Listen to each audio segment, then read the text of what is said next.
We're going to start looking at how I can solve a polynomial if I don't give you one of the factors or one of the roots to start. And one of the helpful tools that we can use is something called the rational root theorem.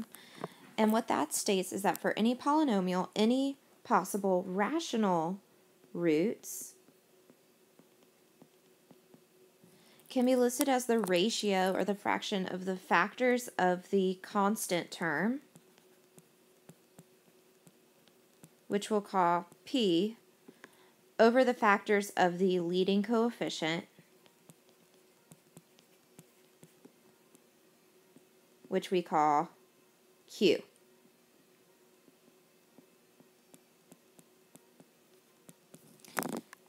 So in order to identify my possible rational roots, we're going to list all the factors of P, all the factors of Q, and their ratios. Then you're going to test each of those with division until a remainder of 0 is found, or to basically find that it's a factor. Or we could save a whole lot of time and use a graphing calculator and look for an x-intercept. But in this video, we're just going to go over writing down the possible rational roots because it is an important exercise and just understanding where it's coming from.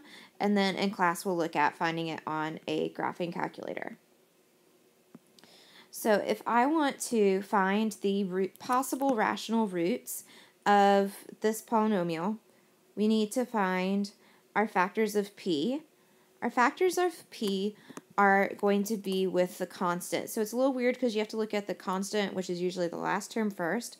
So my only factors of 1 are positive and negative 1. Then I'm going to look at my factors of my leading coefficient, which would be 1 and 2. To get my possible rational roots, I'm going to do P over Q, which is going to be 1 over 1, which is just going to be 1, and 1 over 2, so plus or minus 1/2.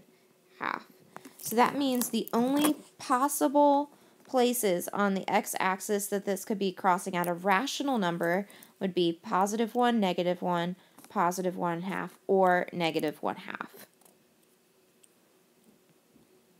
So let's look on the back at some more ones. And don't write too big because we will come back and finish these problems in class. We're just looking at the possible rational roots right now. So we want to write our P's and Q's. So possible rational roots for P. 24, I have a lot of factors of 24. So you want to make sure you're never missing any. I have 1,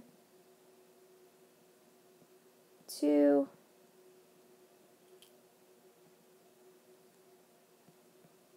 3, 4, then we skip to 6, 8, I know this is so much fun to write down, 12, 24, but at least my Q is simple, it's just plus or minus 1. So when I do my P's over my Q, anything divided by 1 is just itself, so my possible rational roots are actually, in this case, the same thing as just my P's.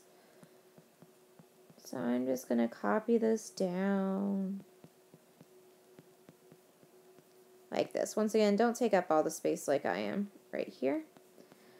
So if you were back in the day before we had graphing calculators, then what you would do, don't write this part down, is you would start over here with 1, and you would divide your polynomial with x minus 1, and you would see if you get a remainder, and then you would try with x plus 1, and you would just keep dividing your original polynomial until you find something that's a factor, which kind of takes like forever, especially if you had this long of a list of factors, unless you're a really lucky guesser, in which case, more power to you. But most of us are not like that. So that's where we can be very thankful for graphing technology that we have now, because it can make us a little less frustrated. All right, next one, p's. So I have 2. My only factors of 2 are 1 and 2. And then for q, we have 6, so it's a little bit more factors. We have 1, 2, 3, and 6, which means it's going to take us a little bit longer to write our p over q's. So I have 1 over 1, which is 1, 2 over 1, which is 2, 1 over 2, which is a half. 2 over 2 is going to reduce to 1. Then I have 1 over 3, 2 over 3, 1 over 6, and then 2 over 6 would reduce to 1/3, which I already have in my list. So you can do, the order I was going was each of my p values over each of my q values in turn, or you could have done the first p over all the q's, the second p over all the q's. Like, basically the order doesn't matter in how you're doing that. And once again, instead of dividing all of those things until I find a factor, we're going to look and find an x-intercept on our graph. And last one, p, we have 12, so plus or minus 1, 2, 3, 4, 6, and 12 over our q's, which we only have 1 and 2. Okay, so for my first set, I'm going to think about all my p's over my first q is 1. So that's just going to be my original list. 1, 2, 3, 4, 6, 12. And then I'm going to go over and do each of these over 2. So 1 over 2, 2 over 2 is just 1, 3 over 2, 4 over 2 is just 2, which is in the list, 6 over 2 is 3, which is in the list, and 12 over 2 is 6, which is in the list. So don't need that last comma there. So once again, what we'll finish up tomorrow is to graph these on our graphing calculators and find which of these possible rational roots is the actual rational root.